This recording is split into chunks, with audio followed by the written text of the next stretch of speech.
Boston's an amazing city. In some ways, it is a large city. Metropolitan has amazing arts and culture, but it's also kind of a small town. People know each other. People are from neighborhoods. I love the diversity of the city. I love the walkability of the city. I love our parks. I just love our city in general.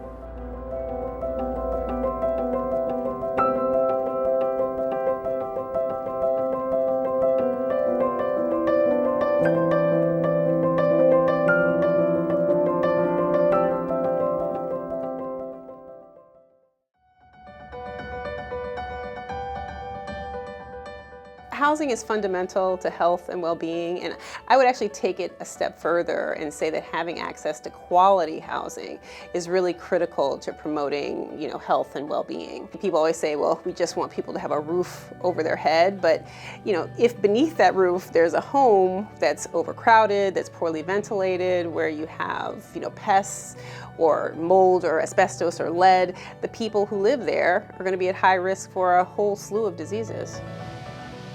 Like most major cities, housing is difficult to find and often can be very expensive. And so for a lot of families, they may have to choose between renting a house that they can afford and sometimes renting a house that may not be exactly the quality that they want. At Boston Medical Center, I do both clinical work and research. I'm a doctor at our GROW clinic for kids with weight faltering, where they're not growing how we expect, often due to things like housing insecurity and food insecurity. But I also do policy research, ways in which we can design policies better to try and impact kids' health. In 2012, the city of Boston, under Mayor Menino, adopted a rental registration and inspection program that was much more proactive than typical turnover or complaint-driven types of programs. When I began working in the city as a housing inspector in '95, I learned a lot about the housing code that I didn't know, my family didn't know, my community didn't know. They set a standard for health and safety that we want for all of our residents. And the best way to go about achieving that is through something that's more proactive and more friendlier for all parties involved. The policy is pretty simple. If you are renting to people in the city of Boston, you need to have a registered person to contact. You can't be an email in another state or another country. You have to be able to be reached within 24 hours, and that's just a simple principle.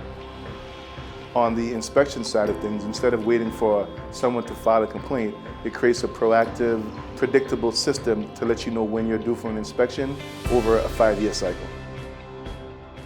One of the things that I think as a pediatrician is, we hear a lot about patients' lives, and in that way you see how policy is written out on the bodies of our patients. And so one example for me was I was taking care of a child who had really bad asthma, and we were talking to them, and it came out that they were actually allergic to cockroaches, and they were living with an apartment that had cockroach infestation, and they had tried to get a hold of the landlord, couldn't find them, and we called the inspectional services department, and they came in and said, yep, they're cockroaches, this is against the law, let's enforce it.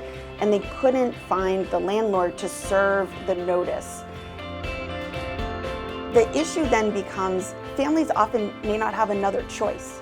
Like many of us would say, forget it, I'm moving, I'm getting out of this. And for this family, no, this was a place, they wanted to stay in this neighborhood, they know their neighbors, they want their kid to stay in that school. They want to make this a healthier home, and that option was really not open to them.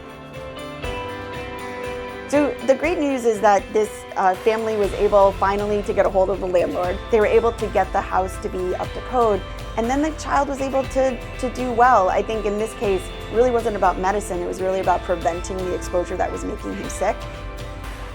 What we've seen is that from 2017 to 2021, we've had almost a 52% decline in asthma emergency department visits. What this is actually a structural change, it's a policy change that forces things to be better. And I think that did contribute to what we're seeing in terms of our asthma outcomes. I would say you should definitely consider having a proactive rental inspection program. It creates a healthier city for you. It creates more of a culture with better housing quality.